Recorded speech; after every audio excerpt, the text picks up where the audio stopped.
بسم اللہ الرحمن الرحیم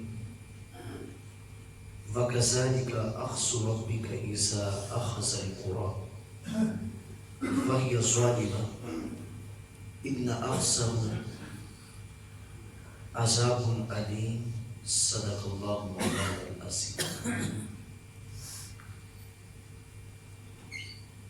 اللہ رب العزت جل وجلہ الکریم رؤوف الرحیم کی پکڑ بڑی سخت ہے۔ میرا مالک اس شخص کو پکڑتا ہے جو ظلم و ستم کی انتہا کرتا ہے۔ رب کے حضور ظالم شخص ہمیشہ دھتکارا ہوا شخص ہے، اور اس کے لیے میرے مالک نے بڑا ہی دردناک عذاب تیار کیا ہے۔ وَكَذَلِكَ أَخْذُ رَبِّكَ إِذَا أَخَذَ الْقُرَىٰ۔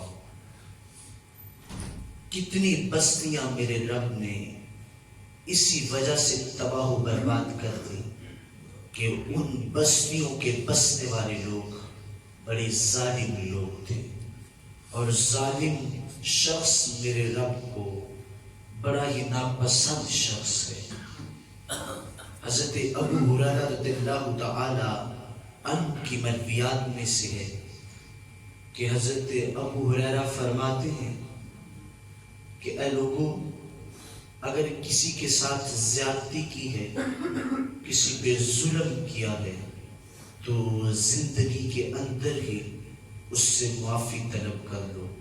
کسی کا مال چھینا ہے تو زندگی میں ہی اسے مال واپس لوٹا دو، وگرنہ کل قیامت کا دن ہوگا، اس شخص کو تمہاری نیکیاں لے کے دے دی جائیں گی جس شخص کے ساتھ تم نے ظلم کیا ہوگا۔